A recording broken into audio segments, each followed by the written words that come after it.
Bavière ne se résume pas aux fameuses masses de bière avalées par des gens en culottes de cuir, au Bretzel ou encore au Bayern de Munich. Et oui, c'est ici. Munich est certainement la ville de Bavière la plus connue, notamment pour son Oktoberfest, cette célèbre fête de la bière connue dans le monde entier.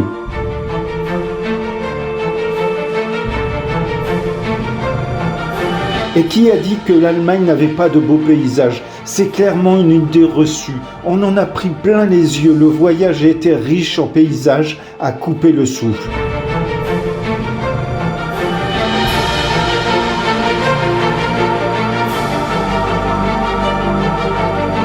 Nous avons traversé la campagne bavaroise et ses grands pâturages d'un vert éclatant, caressé les lacs translucides, rejoint les cimes des Alpes bavaroises, visité de villages pittoresques, de sublimes châteaux, un rêve éveillé jusqu'à toucher du doigt le château de Neuschwanstein. Alors bienvenue en Bavière, au sud de l'Allemagne.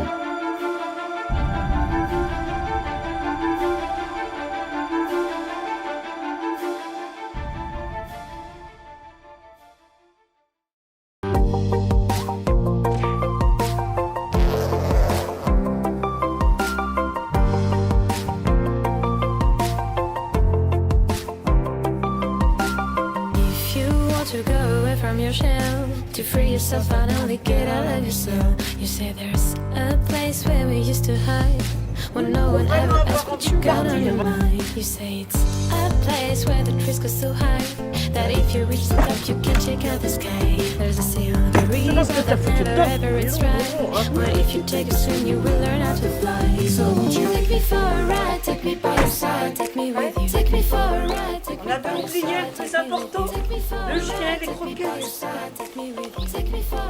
T'es contente, Néné?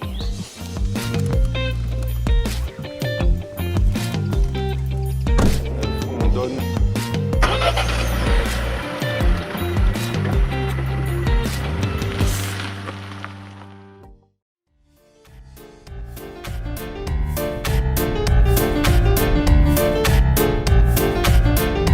Chemin obligatoire pour aller en Bavière, la Forêt Noire. Nous nous y sommes arrêtés et nous n'avons pas été déçus.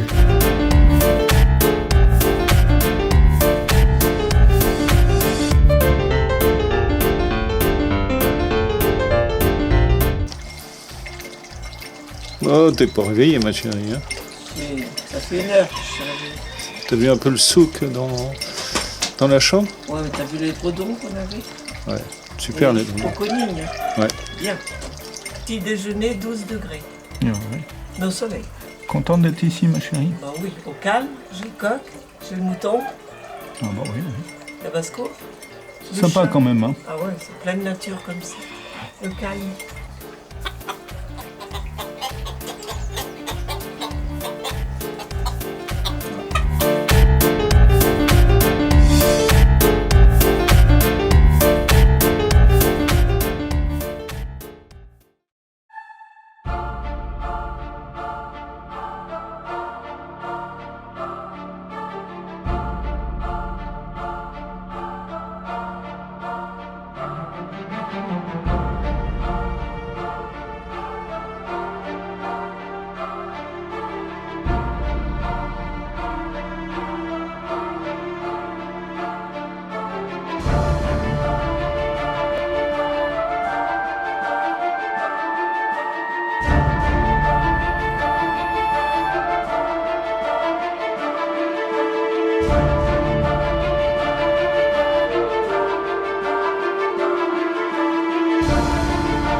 À 490 km de Paris, à la frontière allemande, la région de la Forêt Noire constitue la première étape de notre voyage.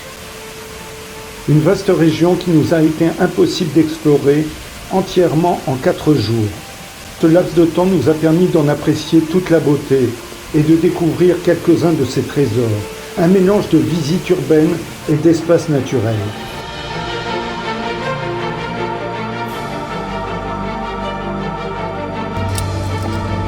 Attention au sac. Tu restes là?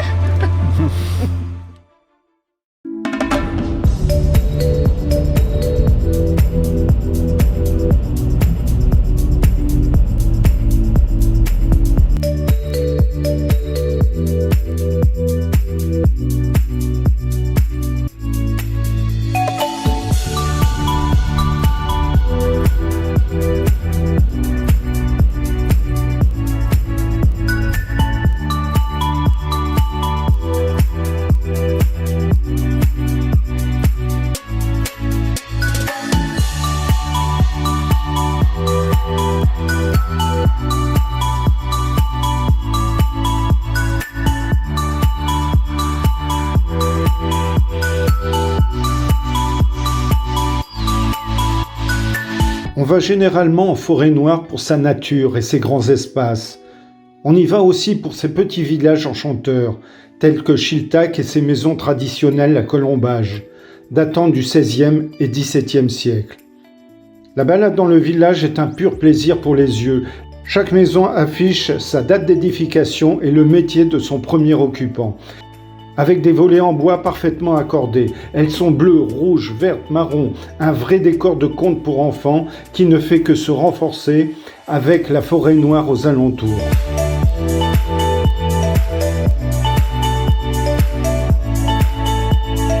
Le bâtiment de la mairie est pour le moins surprenant avec sa forme architecturale, tout comme sa façade qui retrace l'histoire du village.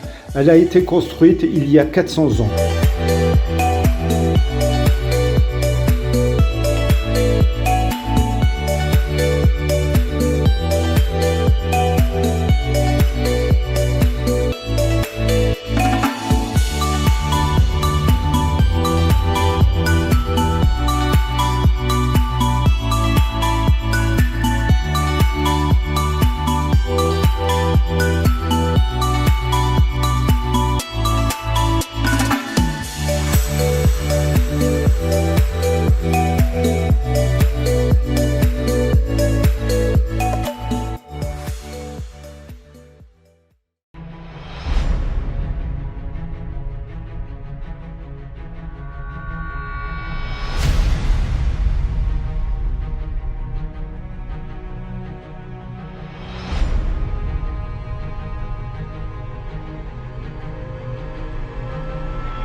Dans la forêt noire, un petit torrent de montagne, des eaux turbulentes et des rives sauvages. Le Danube est né ici, dans le sud de l'Allemagne.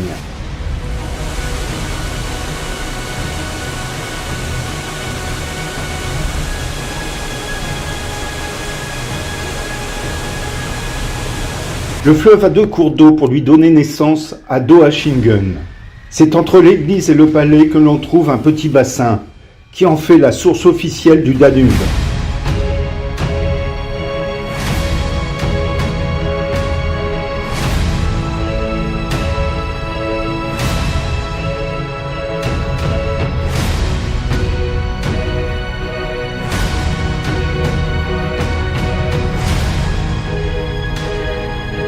Le Danube, c'est aujourd'hui le deuxième plus grand fleuve en Europe, après la Volga. Avec ses 2840 km, le Danube traversera 10 pays jusqu'à la mer Noire. De Doachingen à Vienne, en Autriche, son cours est déjà de 1000 km.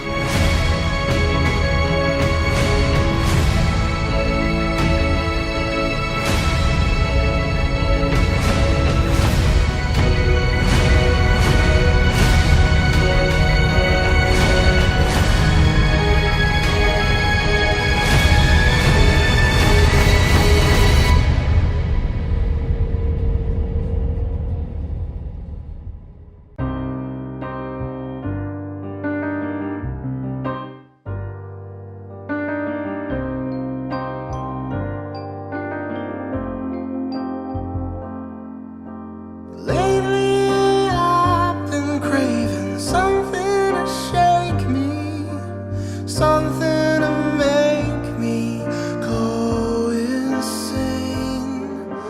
Take me in a starship to the stars, soaring on high, the music will be ours. But when I try to fall, I just can't get it right.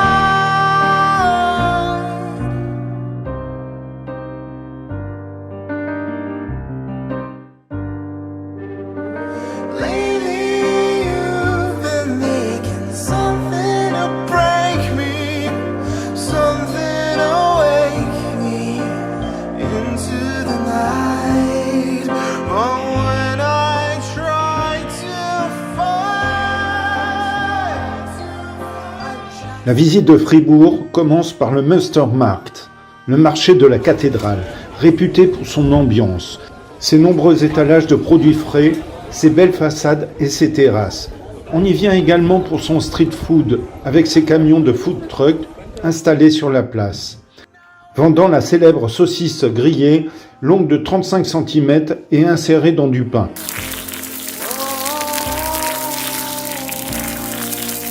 Sur la place du marché, impossible de passer à côté de la cathédrale de Fribourg, avec sa pierre rosée et sa tour carrée qui s'élance vers le ciel. 116 mètres de hauteur.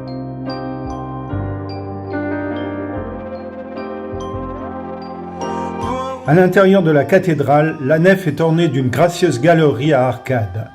Les vitraux du XIIIe et XIVe siècle sont absolument remarquables. On vient surtout pour y admirer son retable, représentant le couronnement de la Vierge en manteau noir, protégeant l'humanité. lately I've been craving something to shake me, Ce bâtiment gothique, la Maison des Marchands, crépit de rouge, défendu par des échauguettes, repose sur une galerie d'arcades. Il fut le centre de Fribourg au Moyen-Âge. the stars, soaring on high, the music will be ours. But when I try to fall, I just can't get it right.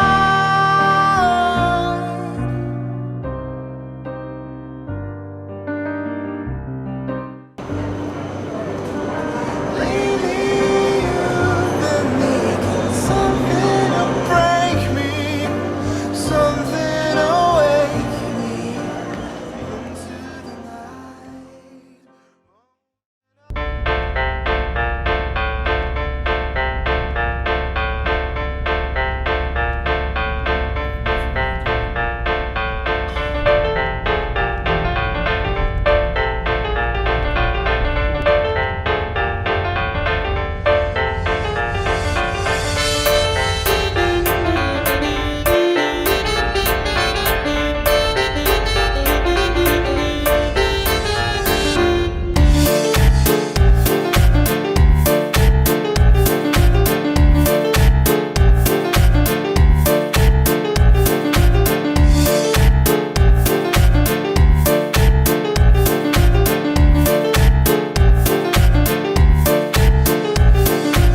Heidelberg est une ville située dans le sud-ouest de l'Allemagne, qui est souvent représentée comme étant la plus jolie ville du pays. Cette cité historique qui se trouve sur les rives du Neckar est la destination romantique par excellence en Allemagne. La première chose que l'on remarque en arrivant à Heidelberg, c'est son imposant château qui se trouve sur une montagne et surplombe la vieille ville et toute la vallée du Neckar.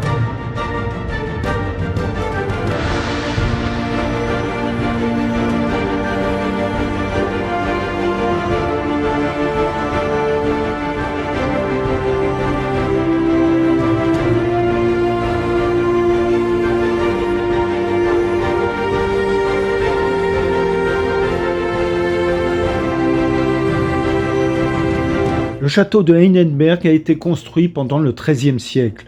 Au cours de l'histoire, il a abrité de nombreux princes et princesses. Même s'il est aujourd'hui en partie en ruine, ce château reste l'un des édifices les plus remarquables de la ville.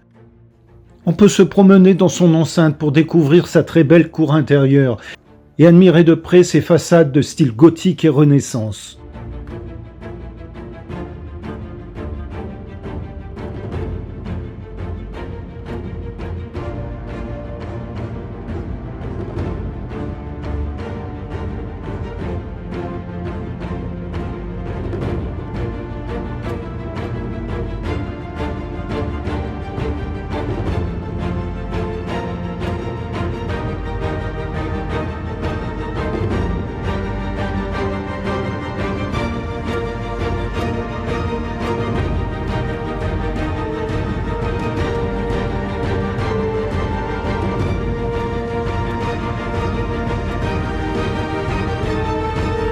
Dans les sous-sols, un grand tonneau. Un gigantesque foudre réalisé à partir de 130 troncs de chêne. Il fut installé au XVIIIe siècle. Une pompe permettait de tirer le vin à partir de la salle royale.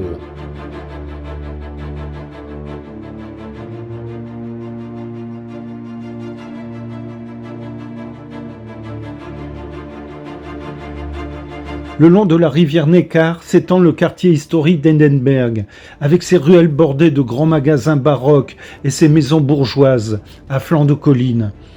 Dans ce centre-ville très animé, on trouve des bars, des cafés et des restaurants qui disposent souvent de terrasses très agréables. Champignons, Oignons. jambon, salami, oignons. Elle est bonne. Frais. Moi, calamari. Frites. Frites. Frites. Frutti. Ah, il y a une bébête, ma chérie. Bébête qui te dérange pendant ton repas, c'est pas bon ça. Ça a l'air difficile à finir ta pizza, ma chérie. Coupe-toi ton assiette, toi. J'en pose des questions, moi. Tu peux pas me laisser manger en paix?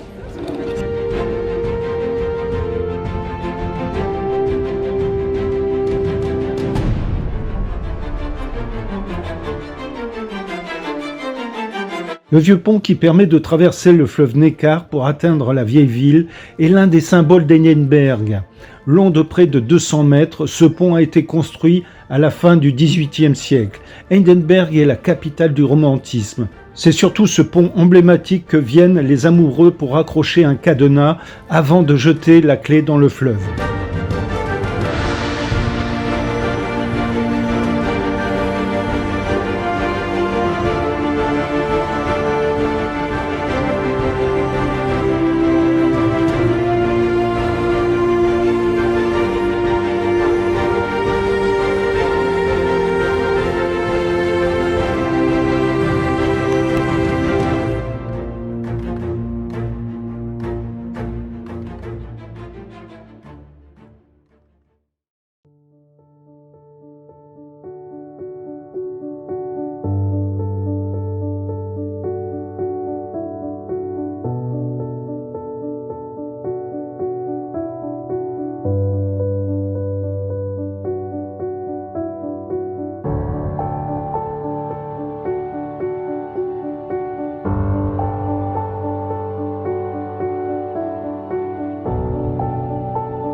Au cœur du paysage bavarois s'élève l'imposante abbaye royale bénédictine d'Ottobeuren. C'est la plus grande abbaye de la région et l'une des rares à avoir conservé sa mission spirituelle. Après plus de 1200 ans d'existence, les moines bénédictins sont toujours là, malgré de nombreuses péripéties de l'histoire. Ottobeuren impressionne par sa stature et ses deux grandes tours de 82 mètres de haut.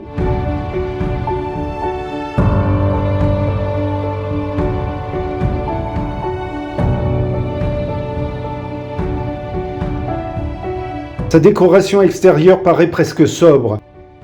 Le vestibule franchi, c'est le choc esthétique assuré. Du mur au plafond, fresques, stucs et dorures éclatent sous les yeux des visiteurs. Ce décor baroque rococo bavarois participe à rendre gloire à Dieu et lutter contre la sobriété défendue par les idées protestantes. Ne craignant pas l'excès, Ottobeuren fait déborder les figures au-delà du cadre. Angelots, nuages, guirlandes. Tous les éléments s'agitent à l'image d'une pièce théâtrale. Une véritable explosion d'or et de stuc sans aucune limite.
Sur la route qui nous mène dans les Alpes bavaroises, difficile de manquer le château de Neuschwanstein. Nous l'avons vu partout, sur Instagram, les magazines et même Disney. Le château de Neuschwanstein est un monument prisé, c'est un incontournable si vous visitez la Bavière. Il attire les foules, les cartes de tourisme et semble avoir mis le monde à ses pieds, à en juger les files d'attente qui s'étirent à l'infini.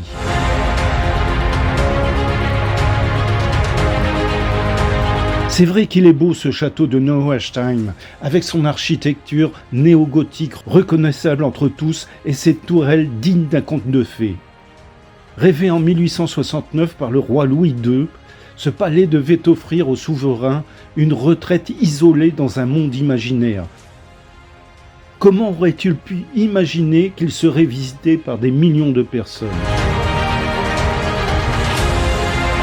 On ne s'est pas vraiment pressé pour le visiter, on a préféré le contempler et savourer l'instant so romantique.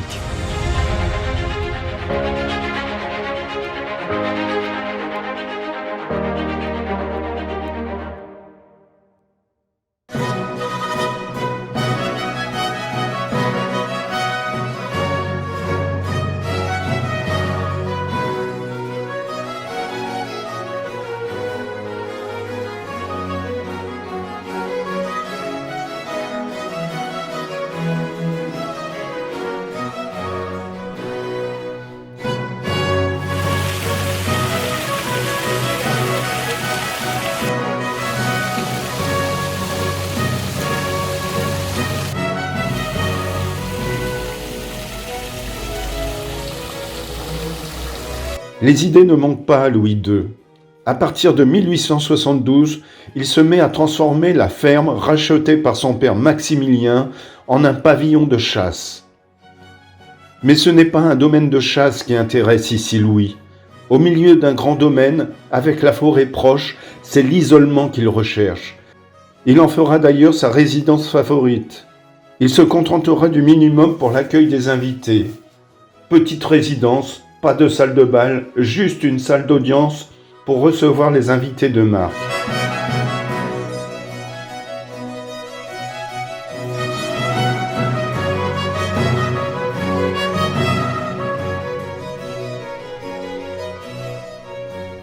Versailles l'inspire, mais c'est surtout le petit Trianon.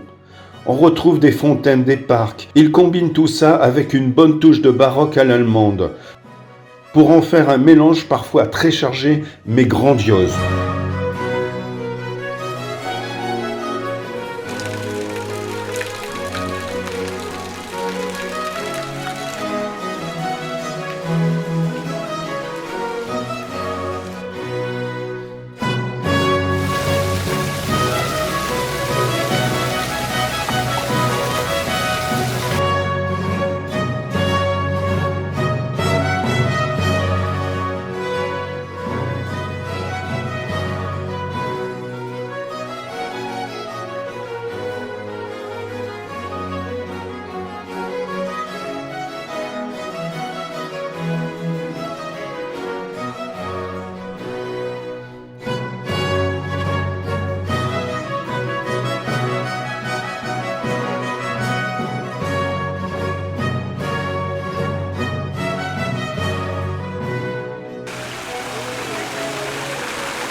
Herrenchiemsee fut le troisième château imaginé par Louis II de Bavière.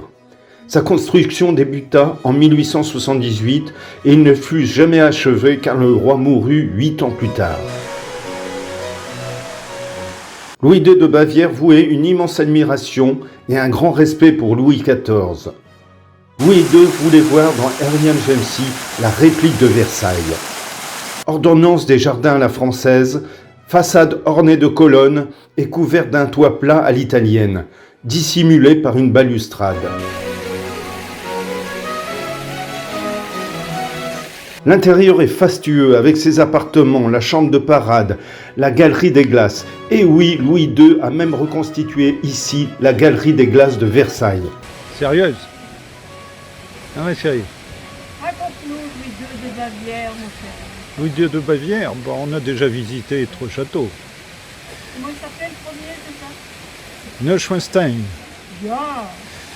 le second Linderhof, Ouais. et nous sommes maintenant à Herrenchiemsee. T'as vu l'allemand, ma chérie?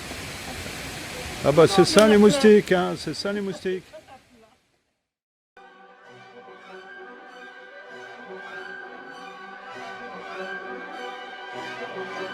Quand Louis II, à 18 ans, monte sur le trône, il est peu préparé à cette lourde charge. Mais son charme et son charisme en font un des plus beaux souverains d'Europe. De quoi faire oublier aux Bavarois sa trop grande jeunesse. C'est le jeune premier romantique absolu, il a tout simplement la grâce. En quête d'absolu, il n'aura de cesse tout au long de son règne de créer des décors féeriques. On lui doit en particulier de magnifiques châteaux comme celui qui servit de modèle à Walt Disney dans La Belle au bois dormant. Il désire construire sa vie dans la légende.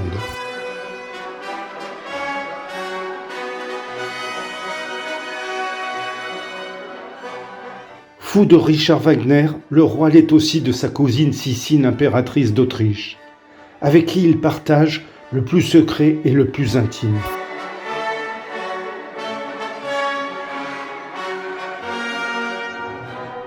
Louis II s'attache à un cérémonial qui n'aurait pas déplu à son modèle absolu, le roi Louis XIV, à qui il dédie un magnifique château.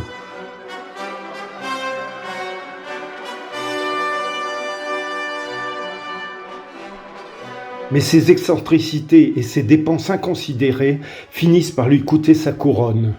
Et c'est un rapport accablant qui le condamne à un internement et à une fin des plus tragiques qui reste encore aujourd'hui une des plus grandes énigmes de l'histoire.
Cet endroit unique dans le parc national de Berchtesgaden, en Haute-Bavière, est accessible par bateau ou par sentier de randonnée.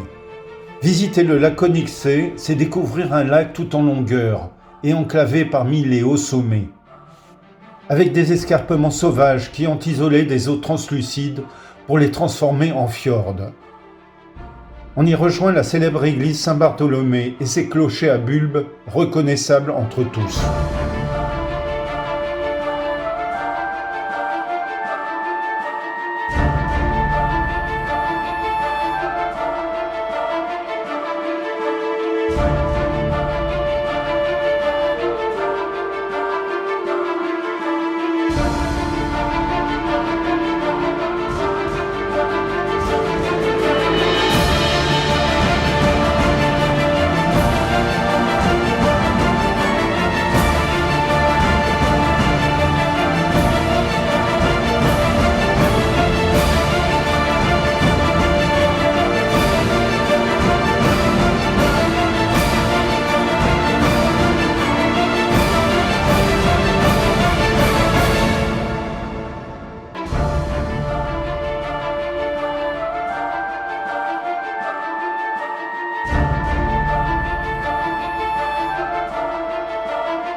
Que ça notre balcon, hein chérie?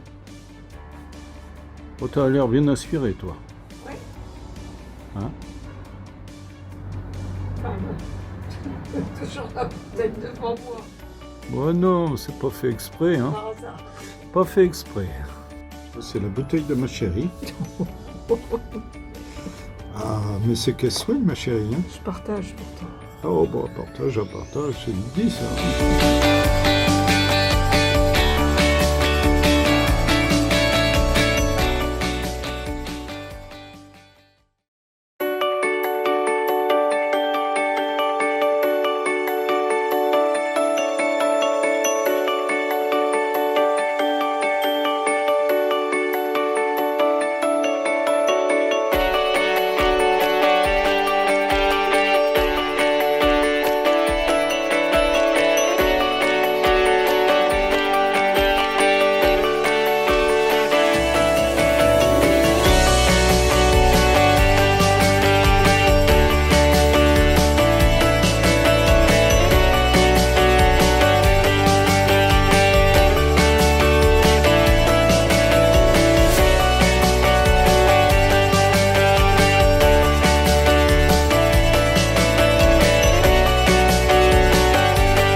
capitale de la Bavière et troisième plus grande ville d'Allemagne, Munich présente de multiples visages. Un centre-ville historique, des musées, des châteaux, des parcs, des brasseries en quantité. C'est une ville à la fois animée et paisible. Elle constitue la deuxième attraction touristique d'Allemagne après Berlin.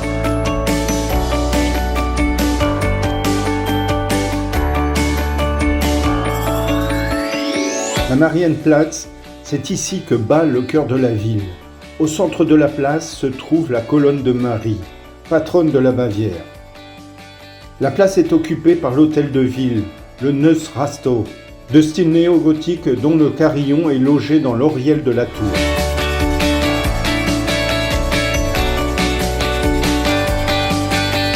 L'attraction principale de l'hôtel de ville, c'est son horloge mobile, qui sonne à 11h et à 17h, ou plutôt qui s'anime. Elle est composée de personnages historiques. Deux scènes sont représentées. En haut, le tournoi donné en l'honneur du duc de Guillaume au XVIe siècle.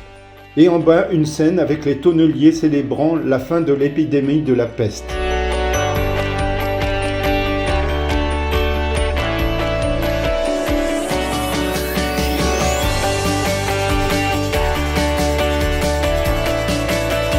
Le marché de Munich, une halte idéale lors d'une promenade dans Munich, pareil à celui d'un village, en activité depuis 1807.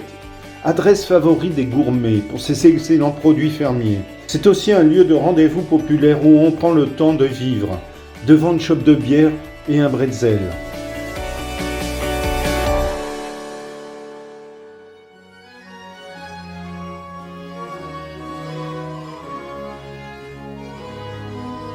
Ce palais style Renaissance est l'un des passages obligés lors de tout séjour à Munich. Il servit de lieu de résidence aux ducs, princes et rois de Bavière. Il fut occupé jusqu'en 1918.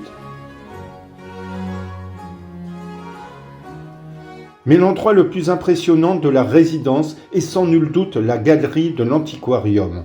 Avec son immense salle pavée de marbre, sa voûte peinte de fresques et ses bustes antiques.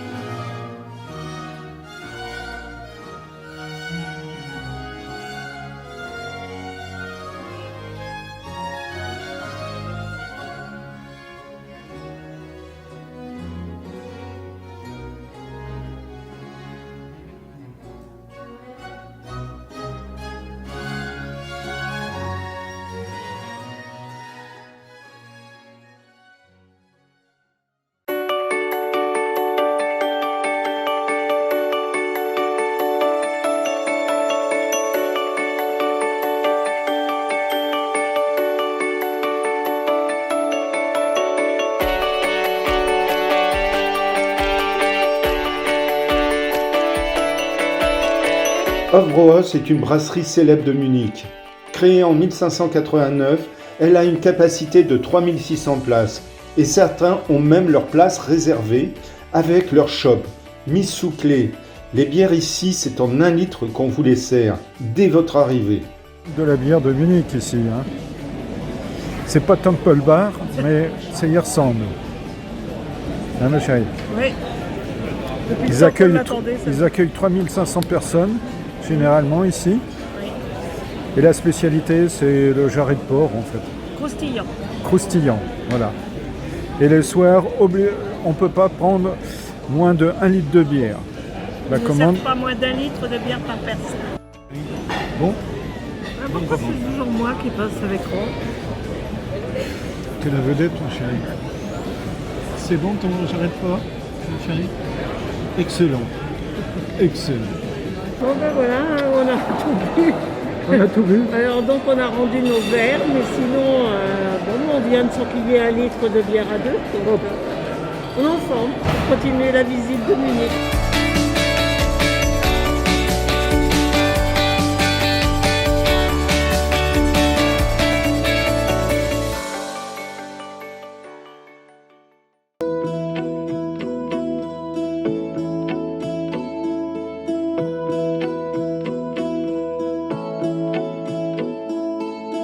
Maybe it isn't as bad as they're telling us.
Ville historique de Bavière, Ratisbonne, inscrite au patrimoine mondial de l'UNESCO, est une cité marquée par 2000 ans d'histoire palpitante. Sa vieille ville semble tout droit sortie du XIIe et XIIIe siècle, âge d'or de la ville qui faisait alors commerce de denrées venues d'Orient, autour de son port fluvial et de son pont de pierre. La ville est entourée par le Danube et chacune de ses ruelles présente un charme unique.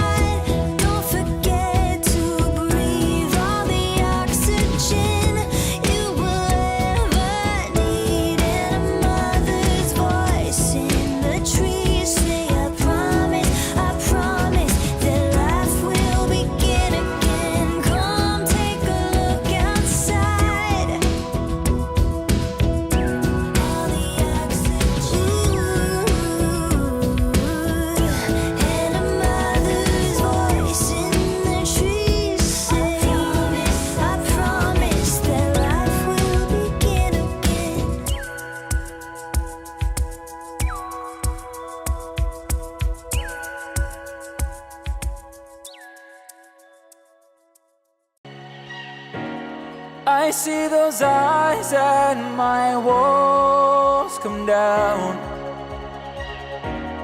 I've spent my life building around, yeah. Though I may try, I can't breathe when you're not around. I can't help it with what I found.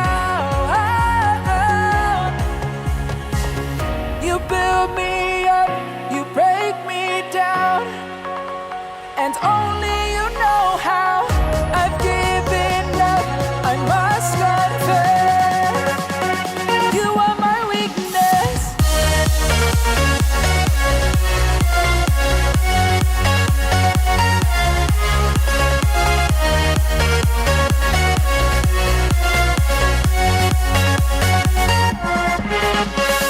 La route romantique est sans doute l'un des itinéraires touristiques les plus populaires en Allemagne.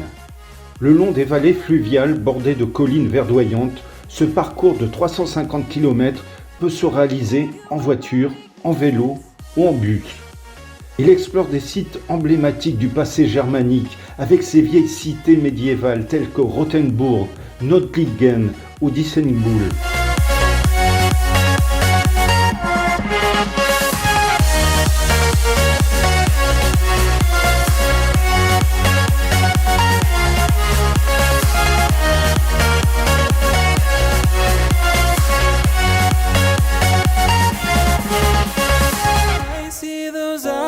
And my walls come down. I've spent my life building around, yeah. Though I may try, I can't breathe when you're not around. I can't help it with what I. À l'abri de ses remparts, Rothenburg domine le cours sinueux de la Tauber. Particulièrement bien conservée, elle concentre un nombre impressionnant de bâtisses médiévales, sur un site spectaculaire en bordure de falaise. I've given up, I must confess. You are my weakness.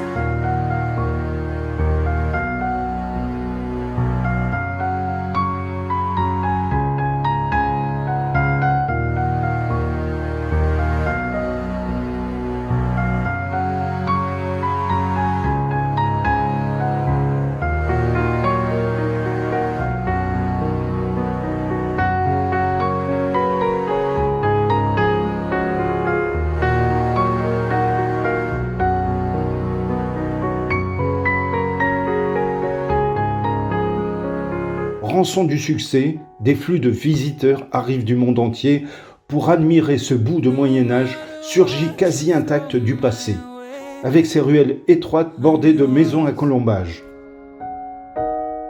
In my life, I hope you'll stay forevermore. La ville est assez petite pour l'explorer à pied, et c'est un vrai régal de naviguer à travers ces vieilles rues étroites, qui semblent vous ramener à l'époque des chevaliers et des rois. With what I found,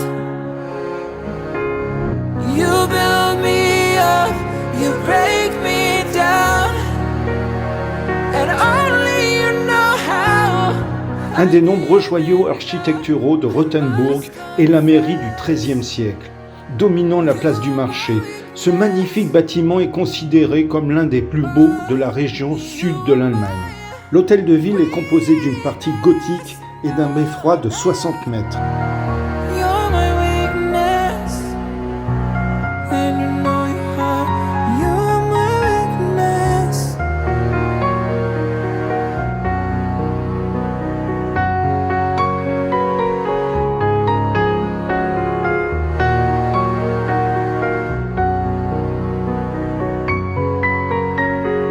You are my weakness.